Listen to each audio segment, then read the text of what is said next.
लगता है कि बहन और बहनोई की भी पार्टी भी कर सकते हैं और भाई और भौजाई की भी पार्टी कर सकते हैं। जिनका कोई ठौरे ठिकाना नहीं है कि क्या बोल देंगे, तो फिर ये बोल रहे हैं उसमें तवज्जो क्या देना है।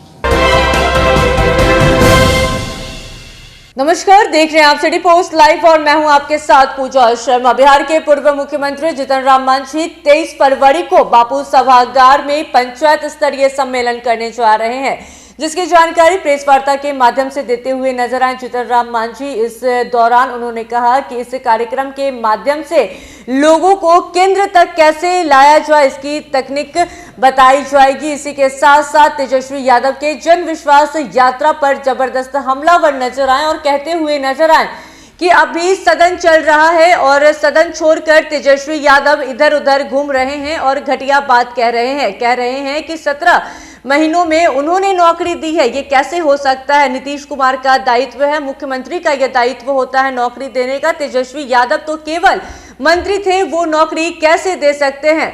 मुख्यमंत्री नीतीश कुमार के बगैर बिहार में किसी को नौकरी देना मुश्किल है, कहते हुए नजर आए जीतन राम मांझी। इसी के साथ साथ तमाम मुद्दों को लेकर क्या कुछ कहते हुए नजर आ रहे हैं, छोड़े जाते हैं आपको उनके बातों के साथ। पेपर भी बहुत लोग देखते हैं, तो निश्चित है कि ये बहुप्रचारित बात हो जाएगी। इसीलिए आज हम लोग आप लोगों का सहारा लिया है, आप लोग यहाँ पर कष्ट दिया है। और मेन बात हम लोग के सामने जो है वो तो पहले कह दिया कि हम लोग 40 में 40 सीट लाने का प्रयास करेंगे। नरेंद्र भाई मोदी जी के हाथ को मजबूत करने की बात करेंगे, क्योंकि आज हिंदुस्तान भारत में कोई दूसरा विपक्ष है नहीं। और आपने देखा कि जो एनडी कर के जो बनी थी संस्था, वो अपने आप में शर्मरा करके ख़त्म हो गई है। किसी न किन प्रकार न कहीं सीट का एडजस्टमेंट कर रहे हैं, लेकिन जब बारात का दूल्हा ही कमज़ोर है या संदेहात्मक है, तो फिर बाराती का क्या औचित्य है? तो वैसी परिस्थिति में जो विपक्ष है एकदम कमज़ोर है, उसका लाभ हम लोग लेंगे और गांव-गांव में खास करके गरीब तबके के लोगों को इसके लिए उत्साहित करेंगे। जो 2024 के जो लोकसभा का चुनाव है उसमें तो आएंगे ही, 2025 के लिए भी हम लोग अभी से तैयार हैं और ज़्यादा से ज़्यादा सीट ले आवें। वहाँ भी 200 पार होने का हम लोग का लक्ष्य है कि 200 पार हो जाएंगे विधानसभा में भी। तो इस तरह से जो नरेंद्र भाई मोदी जी का जो चमत्कारिक नेतृत्व हिंदुस्तान को मिला है, उसको हम लोग बिहार में भी बरकरार रखने का प्रयास करेंगे। क्योंकि आज जान रहे हैं आप लोग, सब कुछ जान रहा है, समस्त हिंदुस्तान नहीं। अभी ग्रीस के राष्ट्रपति आए थे, आपने सुना होगा कि उन्होंने भी कहा कि हिंदुस्तान की इकोनॉमी संसार में 5वां के आसपास में आ गई है और तीसरा बनने की स्थिति में है।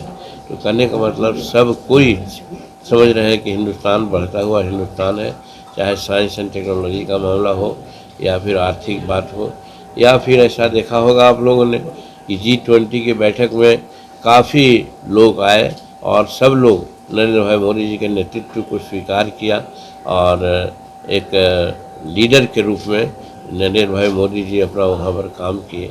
तो ये सौभाग्य बहुत कम मिलता है लोगों का, जो सौभाग्य नरेंद्र भाई मोदी जी के नेतृत्व में हम लोग को मिल रहा है। इस नेतृत्व को हम लोग बरकरार रखने के लिए एड़ी चोटी का पसीना एक कर रहे हैं। इसी के तहत हम लोग कल पंचायत स्तर के कार्यकर्ताओं को बैठक बुलाई है। उम्मीद है कम से कम 15,000 लोग आएंगे और आज रात में भी करीब 2,000-3,000 कार्यकर्ता आ जाएंगे। सबको ठहरने की अच्छी व्यवस्था की गई है और कल भी बढ़िया से ये होगा। क्योंकि बजट सेशन चल रहा है, इसलिए हम लोग 3 बजे के पहले ही ख़त्म कर देंगे, क्योंकि 3 बजे के बाद वोट की स्थिति आती है। हालांकि कि सबको आप जान ही रहे हैं, प्रदेश अध्यक्ष जी हैं, हमारे प्रदेश के प्रभारी श्री साहब हैं, शरण जी हैं और प्रधान सचिव हमारे राजेश पांडे जी हैं।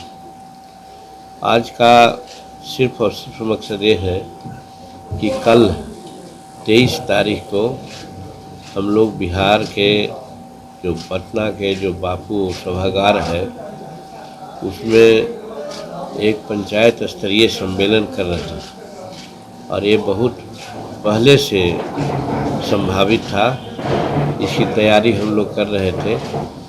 ऐसे कंस्टिट्यूंसी वाइज भी कई एक सम्मेलन हम लोगों का हुआ है, लेकिन मन में ये बात थी कि पंचायत स्तर की जो सम्मेलन है पटना में भी हम लोग करें और पटना में बापू सभागार बहुत अच्छा एक जगह है जहाँ कि हम लोग कर सकते हैं और ऑडिटोरियम के रूप में भी है वो बापू सभागार। तो सिर्फ हम लोगों का चुनाव के पहले अपने कार्यकर्ताओं को रेस में लाने की बात है, क्योंकि सब कोई जानते हैं कि पंचायत स्तर के जो कार्यकर्ता होते हैं उनकी भूमिका अहम होती है। उनकी भूमिका जब ठीक हो जाती है तो मतदाताओं को मतदान केंद्र पर लाने में बहुत सहूलियत होती है, सहायता होती है।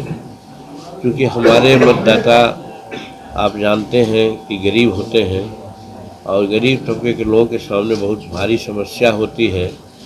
तो उसी को हमारे जो कार्यकर्ता हैं जो कल जुटेंगे उनको हम लोग तकनीक बताने का प्रयास करेंगे कि आप लोग कैसे जुटें और कैसे लोगों को मतदान केंद्रों पर लाने का प्रयास करें और जिससे कि काफ़ी परसेंटेज ऑफ वोट आगे बढ़े। और परसेंटेज ऑफ वोट आगे बढ़ने का मतलब है कि हम लोगों की जीत सुनिश्चित रहेगी। इसलिए एनडीए के पक्ष में जहां हम लड़ेंगे वहां तो खुद हम लड़ेंगे और जहां हम नहीं लड़ेंगे वहां एनडीए के पक्ष में, चाहे भाजपा का कैंडिडेट हो, चाहे रालोसपा का कैंडिडेट हो या नई पार्टी कुशवाहा जी बनाए हैं उनका हो, सबके लिए हम लोग सम्मिलित रूप में और एक उत्साह से काम करेंगे। क्योंकि टारगेट हम लोगों का है कि हर हालत में बिहार से एनडीए के झोला में 40 के 40 सीट हम लोग देंगे। इसके लिए हम लोग प्रयास कर रहे हैं और आप लोगों के माध्यम से जो आप लोग यहाँ पर आए हैं ये बातें आएगी।